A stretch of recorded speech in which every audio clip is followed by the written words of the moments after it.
आखिर तू मेरे जाल में फंस गया। मिस यू टू राजा साहब। राक्षस हो।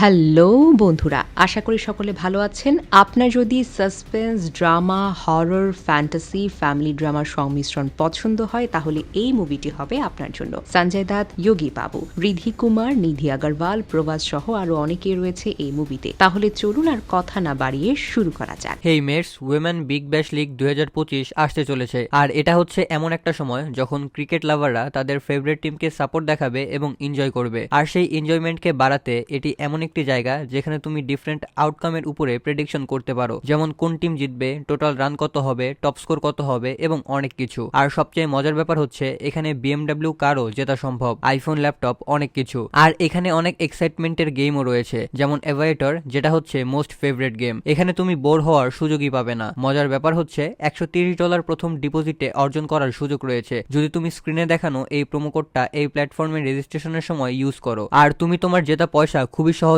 বিকাশ, নগদ উপায়, credit card, debit card, bank transfer এবং আদার হ্যাসেল ফ্রি পেমেন্ট মেথডের মাধ্যমে উইথড্র করতে পারবে। আর এখানে 24 ঘন্টা 7 দিন সাপোর্টও রয়েছে। তো স্ক্রিনে যে প্রোমো কোড রয়েছে সেটি ইউজ করে তুমি এখন থেকেই জয়যাত্রা শুরু করতে পারো। তবে আমরা যে বিজ্ঞাপনই দেই না কেন, তোমরা জেনে বুঝে অবশ্যই তারপর সেখানে যাবে। মুভির শুরুতে আমরা দেখতে পাই নির্জন রাস্তা দিয়ে একটি গাড়ি চলছে, যেখান থেকে একজন ড্রাইভার নেমে আসে। তার হাতে রয়েছে মৃত ব্যক্তির দেহাবশেষ বা ছাইপাত্র। তখন এক লোক এসে বলে বাহির থেকে খাবার এনে এখানে খাওয়া যাবে না। তখন ড্রাইভার একটা নোট বের করে বলে এখানে লাশের ছাই আছে, আর এই টাকা আমি লাশের পকেট থেকে পেয়েছি। চোখের পলকে নোটটা উড়ে গিয়ে কাটা তারের ভেতরে আটকে যায়। লোকটা নোটের পেছনে পেছনে যেতে যেতে জঙ্গলের একেবারে ভেতরে ঢুকে যায়। এমন সময় টাকাটা নিচে পড়ে গেলে ড্রাইভার যখনই তুলতে যায় গিয়ে দেখে একটা মস্ত বড় কুমির। টাকার পেছনে দৌড়াতে দৌড়াতে ড্রাইভার ঢুকে পড়ে একটি পরিত্যক্ত ও পুরনো প্রাসাদে, যেখানে দেখতে পায় অদ্ভুত ও বিচিত্র সব জিনিস, হিপনোটিক ছবি, নড়ে ওঠা চোখ, মমি। দেখতে পায় মস্ত বড় একটা সিংহাসন। এমন সময় পিয়ানো বেজে ওঠে। সিংহাসন থেকে একটা আওয়াজ আসে, যা যা নিয়েছিস সব এখানে রেখে যা। লোকটা তাড়াহুড়ো করে সব বের করে দেয়। একটা গলা কাটা সৈন্য তলোয়ার দিয়ে ড্রাইভারকে মেরে ফেলে। এরপর সিন শিফট হয়। আমরা একটা মেলা দেখতে পাই যা গ্রামে হচ্ছিল। একটা বখাটে ছেলে একটি মেয়েকে স্পর্শ করে। তখন মুভির নায়ক প্রভাস বলে ওঠে মেয়েদের সম্মান করতে হয়, মেয়েরা হলো মায়ের জাত। তখন বখাটে ছেলেটা মেয়েটাকে আইটেম সহ নানা রকমের খারাপ কথা বলে। প্রভাস পা দিয়ে মেরেই একেবারে ভিলেনকে ঘায়েল করে দেয়। মুভিতে প্রভাসের নাম রাখা হয় রাজু, আর মেয়েটার নাম হলো অনিতা। প্রভাস মজা করে দাদিকে বলে, কি দাদি আবার কি সব ভুলে গেছো? কোনদিন আমাকেও যদি না চেনো? দাদি বলে, তোকে যেন কি একটা বলবো। রাজু বলে, আবার কি অঘটন ঘটালে? অনিতা বলে, তুমি কি দাদুর খোঁজ পেলে? রাজু বলে, দাদু মরে তো ভূত হয়ে গেছে, দাদুর আবার কি খোঁজ পাবে? দাদির স্মৃতি না থাকলেও তিনি বিশ্বাস করেন দাদু বেঁচে আছেন। এই কথা শুনতেই দাদি অজ্ঞান হয়ে পড়ে যায়। তারপর রাজু দাদিকে ঔষধ দিয়ে এটা খেয়ে নিতে বলে। রাজু রাগ করে ব্যাগ গুছিয়ে যাবার সময় দাদি বলে, তুই আমাকে ফেলে চলে যাচ্ছিস? তখন রাজু বলে, তুমি এখনো দাদুকে ভুলতে পারো না, দিন দুনিয়া ভুলে গেছো। এবার দেখা যায় দাদি, রাজু, অনিতা একসাথে বসে খাবার খাচ্ছে।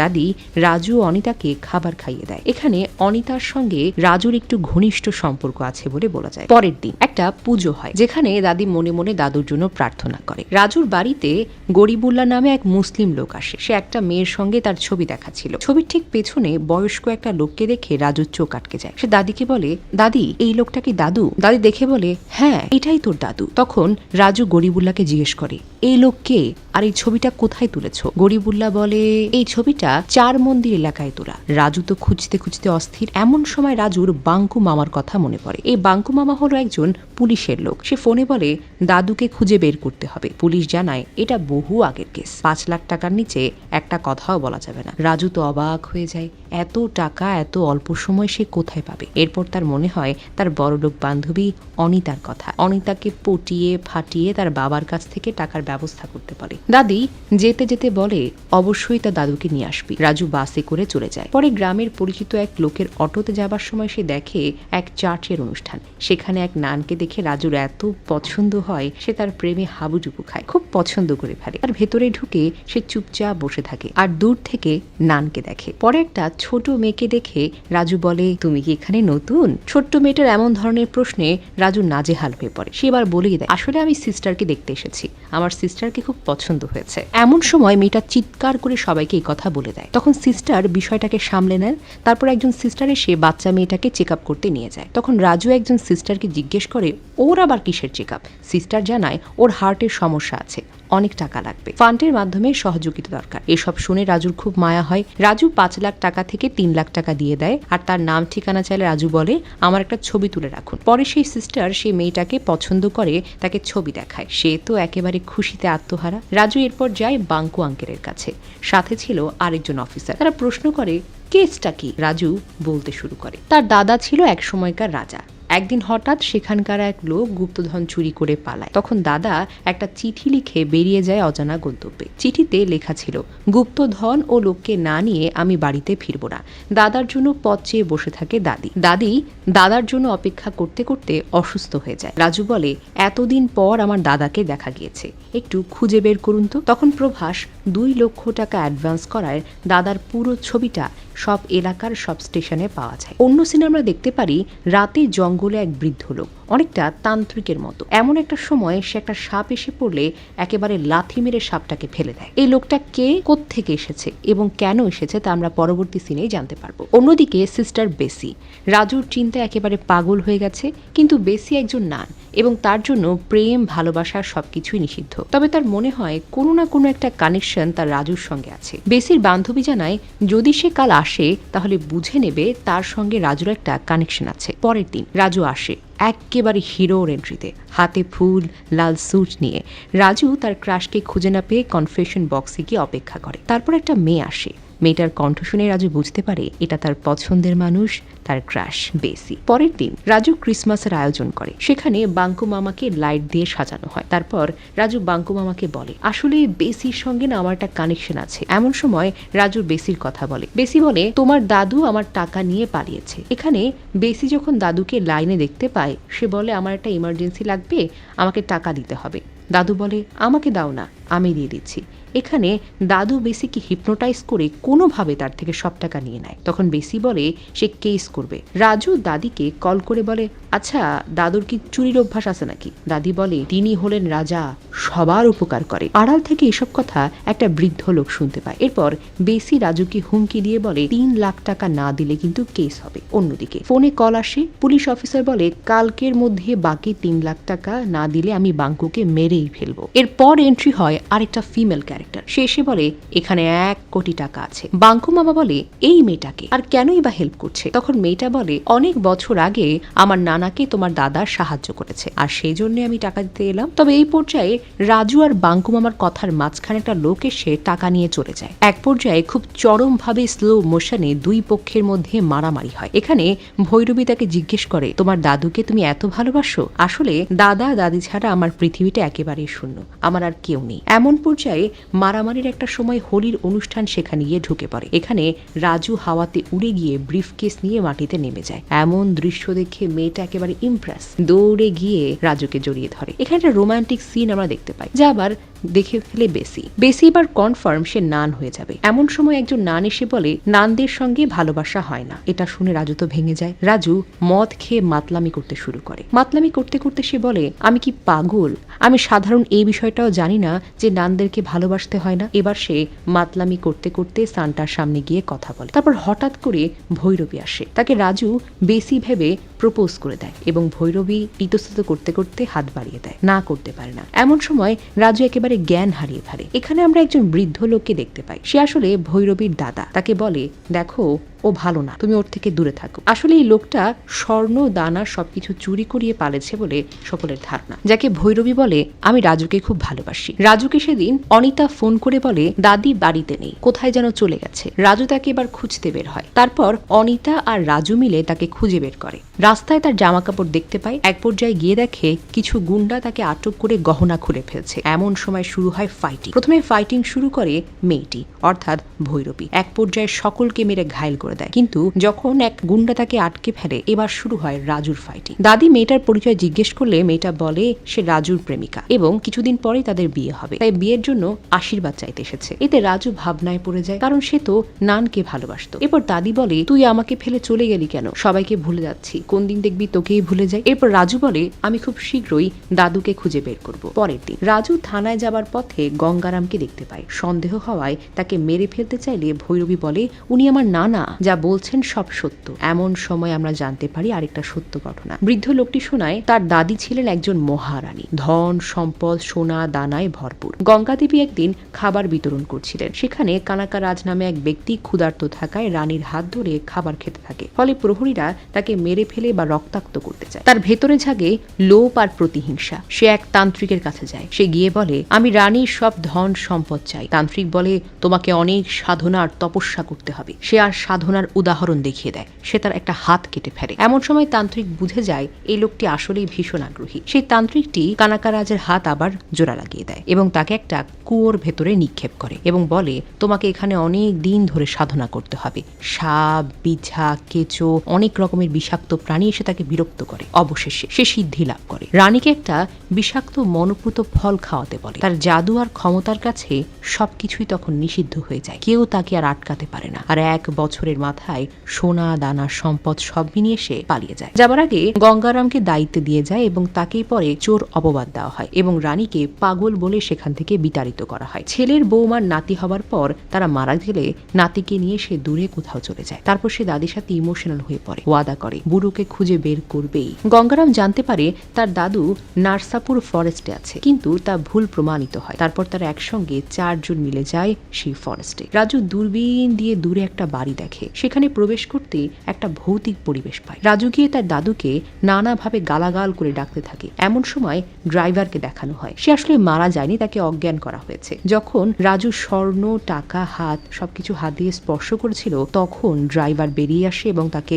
আটকাতে শুরু করে। বলে তোমার দাদু অনেক আগেই হার্ট অ্যাটাক করে মারা গেছে। মারা যাওয়ার পর তার পকেট থেকে আমি টাকা পয়সা ঘড়ি সবকিছুই নিয়ে আসি। আমি লাশটা জ্বালিয়ে দিই এবং ছাইও হয়ে যায়। যে টাকা নিয়ে গেছে সে হলো তার আত্মা। তবে রাজু চায় তার সব সম্পত্তি নিয়ে যেতে। যখন তারা সম্পত্তি নিয়ে যেতে চায় তখন রাজুর সামনে একটা দলিল আসে। সেখান থেকে কানাকারাম বলে এই ঘর তার আত্মা। এবার তারা সে বক্সটা খোলে। সেখানে দাদুর আত্মা দেখতে পায়। একটা ছায়া আকৃতির আত্মা এসে রাজুকে নানাভাবে ভয় দেখায়। তখন রাজুকে সে ওপেন চ্যালেঞ্জ করে, বলে আমাবস্যার দিন খেল হবে। এরপর রাজু কিছু না বলে ফোনে কথা বলার ভান করে সেখান থেকে বের হয়ে যায়। তবে দরজা খুলে খুঁজে পায় না। তখন ড্রাইভার রাজুকে বলে এখানে যারা আসে তারা নিজের ইচ্ছায় আসে, আর যারা চলে যায় তারা যায় দাদুর ইচ্ছায়। বাঙ্কুর সকালে আসার সময় একটা দরজা দেখলাম। তখন সেখানে ট্রেন চলে আসে। বাঙ্কু মামা বলে আমরা ফিরে যাব কিভাবে? রাজু বলে আমি একটা হেলিকপ্টার দেখেছিলাম, সেটা নিয়ে আমরা উড়ে চলে যাব। এদিকে গঙ্গা দেবী একটা স্বপ্ন দেখে। দাদুর আত্মা এসে তাকে আমাবস্যার রাতের কথা বলে।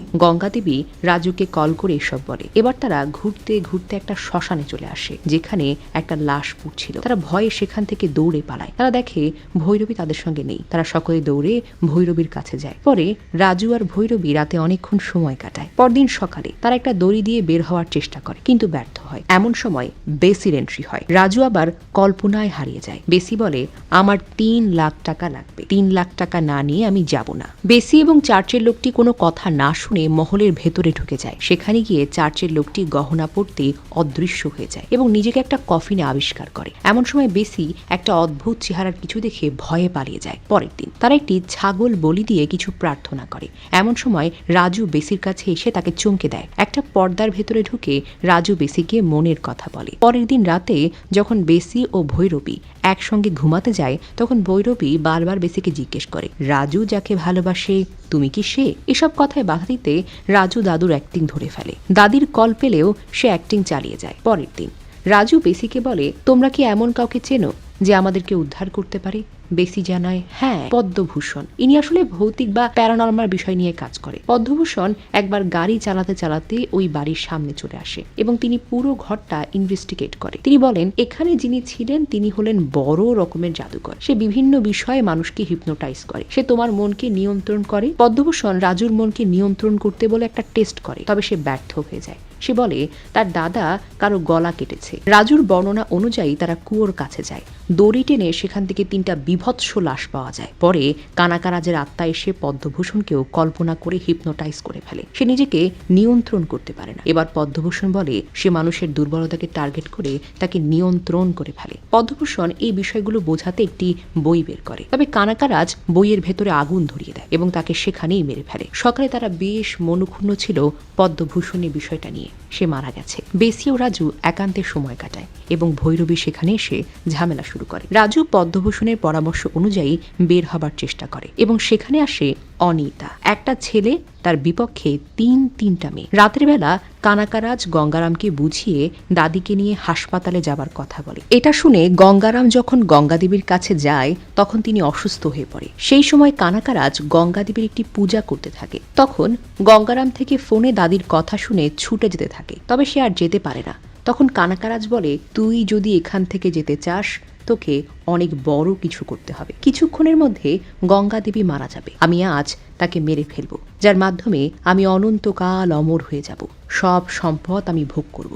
তখন রাজু রেগে গিয়ে একটা মশাল দিয়ে তার সব টাকা পুড়িয়ে দিতে চায়। পরে দেখে সে আসলে তার দাদির পা পুড়িয়ে ফেলছে। সে কোনোভাবে আগুনটা নেভায়, কানাকারাজকে বাধা দেওয়ার চেষ্টা করে। এই পর্যায়ে এক নার্স তাকে দেখতে পায়। তখন রাজু সেলফ হিপনোটাইজের কথা মনে করে। সে ভাবে তার দাদি সিংহাসনে বসে আছে। জিজ্ঞেস করে আমি এর কি ব্যবস্থা নেব। তার দাদি বলে আমরা তাকে মেরে ফেলবো। এবার রাজু নিজেকে একেবারে নতুন জায়গায় আবিষ্কার করে। সে নিজেকে সম্পূর্ণ নিয়ন্ত্রণ করে ফেলে। ফলে কানাকারাজের সমস্ত উদ্দেশ্য ব্যর্থ হয়। টাকায় আগুন দিয়ে কানাকারাজ পানির ফোয়ারায় কুমির দিয়ে তাকে মারার চেষ্টা করে। তবে রাজু ফাইট করে, কুমিরের সঙ্গে ফাইট করে তাকে মেরে ফেলে। এমন সময় রাজুর 4টা ছায়া সে দেখতে পায়। এই 4টা ছায়াকে আঘাত করলে সে আসলে নিজেকেই আঘাত করবে। এবার রাজু নিজেকে নিয়ন্ত্রণ করে ফেলে। পরে কানাকারাজ বালির ঝর্ণা দেয় এবং সমস্ত কিছু দিয়েও তাকে কোনোভাবে নিয়ন্ত্রণ করতে পারে না। কানাকারাজ তার অশুভ শক্তি এবং তার সমস্ত শক্তি মিলিয়ে তাকে দুর্বল করার চেষ্টা করে। পরে তার অশুভ শক্তি তাকে এসে বলে আমি আর পারছি না। আসলে রাজু তার মনকে অনেকটাই নিয়ন্ত্রণ করে ফেলেছে। যদি সে একবার সায়ত্রা চক্র ছুঁয়ে ফেলে তাহলে সে সৃষ্টিকর্তার সাথে সংযুক্ত হয়ে যাবে। এক্ষেত্রে কানাকারাজ চেষ্টা করলেও রাজুর সঙ্গে পেরে ওঠে না। আগুনের এক রশি দিয়ে তাকে কাবু করে ফেলে, কিন্তু কানাকারাজ বলে তুই আমাকে মেরে ফেলছিস, তুই আমার সমস্ত সম্পদ নষ্ট করে ফেলছিস, মনে রাখবি এতে তোর দাদিও মারা যাবে এবং তোর দাদি মরে যাবার আগে আমাকে দেখতে চেয়েছিল। এসব কথা বলে কানাকারাজ আবার রাজুকে হিপনোটাইজ করে ফেলে। চিতায় তার দাদির লাশ দেখতে পায়। এবার কানাকারাজ আরো অনেক বেশি শক্তি মিলে দৈত্যাকার আকার ধারণ করে, যা বাসি বা ভৈরবী সবাই মিলে দেখতে পায়। দৈত্যটি রাজুকে তার মুঠোয় নিয়ে ফেলে। রাজু ক্রমশ দুর্বল হয়ে পড়ে, কল্পনায় পড়ে যায়। তখন দাদি তার কল্পনায় আসে, রাজুকে সাহস যোগায়, রাজুকে অনুপ্রেরণা যোগায়। এবার রাজু ভেতর থেকে শক্তি পায় এবং সে সায়ত্রা চক্রের খুব কাছাকাছি চলে যায়। পুরো বিশ্ব তাকে সাহায্য করে। এক ঘুষিতে সেই দৈত্যের বিনাশ ঘটে। পরের দিন রাজু তার দাদার সাধ্য করতে গিয়ে দেখে তার দাদি তার দাদাকে আর চিনতে পারে না। আসলে সেই যে ফলের কথা বলেছিলাম, সেই ফলের যে প্রকোপ সে ধীরে ধীরে কমে গেছে। মূলত ওই লোকের বিনাশ ঘটার পরই তার দাদির মন থেকে মন্ত্র শক্তির বিনাশটাও ফুরিয়ে যায়। এরপর গঙ্গামা একটা অনুষ্ঠান করে। গঙ্গা দেবী পুরো বাড়িটাকে খুব সুন্দর করে সাজায়। সেখানে বেসি, ভৈরবী ও অনিতা বেড়াতে আসে। তাদের দেখে রাজু তো ভ্যানিশ হয়ে যায়। পরদিন রাজু একটি জায়গায় যায়। সেখানে একটি লোককে হাতুড়ি দিয়ে লোহায় আঘাত করতে দেখে, যে লোকটি দেখতে পুরোপুরি রাজুর মতো। এখানেই একটা মিস্ট্রি বা টুইস্ট। আর এভাবেই শেষ হয় রাজা সাব পার্ট 1। পরবর্তীতে আগামী বছর আসবে রাজা সাব পার্ট 2। তবে এই ভিডিওটি আপনাদের কেমন লেগেছে, এক্সপ্লেনেশন কেমন লেগেছে অবশ্যই জানাবেন কমেন্ট করে। দেখা হবে পরবর্তীতে কোনো ভিডিওতে। ততক্ষণ পর্যন্ত ভালো থাকুন, সুস্থ থাকুন। ধন্যবাদ।